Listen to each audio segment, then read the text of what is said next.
அல்லாஹுவின் தூதர் ஸல்லல்லாஹு அலைஹி வஸல்லம் சுப செய்தி சொன்னாங்க.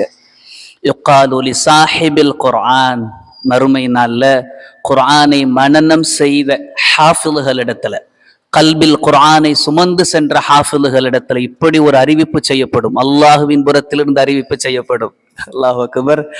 இக்ரா, ஓதுங்கள், ஓதுங்கப்பா. வர்தகி, நீங்கள் ஓத ஓத ஓத சொர்க்கத்தின் அந்தஸ்துகள் படித்தரங்களில் உயர்ந்து கொண்டே செல்லுங்கள்.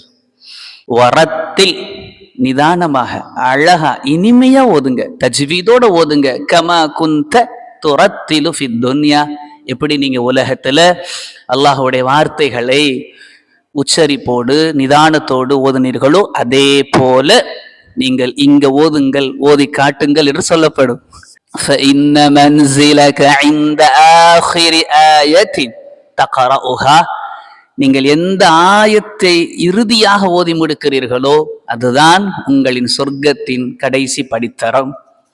கொஞ்சம் கற்பனை செய்து பாருங்கள், அல்லாஹுவின் வார்த்தைகளை அல்லாஹ்விடத்தில் ஓதி காண்பிப்பது.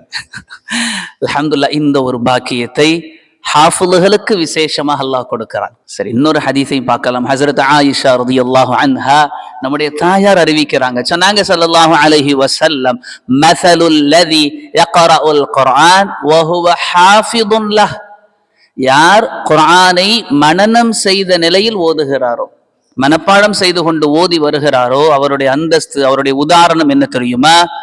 மஅஸ் ஸஃபரத்தில் கிராமில் பராரா, மறுமை நாளில் கண்ணியமான அல்லாஹுவின் விசேஷ படைப்பான மலக்குமார்களோடு இருப்பார், நபிமார்களோடு இருப்பார் என்று நபி ஸல்லல்லாஹு அலைஹி வஸல்லம் அவர்கள் சுப செய்தி சொல்லியிருக்கிறாங்க. எனவே ஹிஃபுல் என்பது, குர்ஆனை மனனம் செய்வது என்பது ஒரு பெரும் பாக்கியம். அதை இந்த உலகத்துல நிறைய பேரை நம்ம பார்க்கலாம்.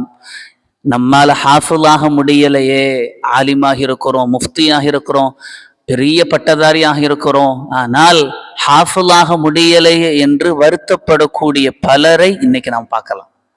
தனிப்பட்ட முறையில உட்கார்ந்து அவங்க படுற கவல் இருக்கிறதே, அவங்க விடுற கண்ணீர் இருக்கிறதே, அல்லாஹ் அக்பர், அல்லாஹுக்கு மட்டும்தான் தெரியும். பல ஆலிம்கள் இன்றளவிலும் கூட தலை சிறந்த மார்க்க அறிஞர்களும் நம்முடைய கல்பல குர்ஆனை மனனம் செய்யக்கூடிய ஒரு சூழலும் வாய்ப்பும் கிடைக்காமல் போயிடுச்சு என்பதாக வருத்தப்படுறாங்க. எனவே பசங்க பிள்ளைகளை ஹாஃபிலாக்கணும், ஹாஃபிலாக்கலாக ஆக்கணும், பெண் பிள்ளைகளையும் ஹாஃபிலாக்கணும். தொடர்ந்து வலியுறுத்தி வரக்கூடிய ஒரு விஷயம், பெண் பிள்ளைகளை ஹாஃபிலாக்க பாருங்க, அவர்கள் கல்பிலும் குர்ஆனை சுமக்க வைங்க. பெண்கள் என்பவர்கள் கட்டப்பையை சுமந்து கொண்டு காய்கறி வாங்குபவர்கள் மட்டுமல்ல, கல்பிலே குர்ஆனை சுமந்து படைச்ச ரப்பை போய் சந்திக்கக்கூடியவர்கள்.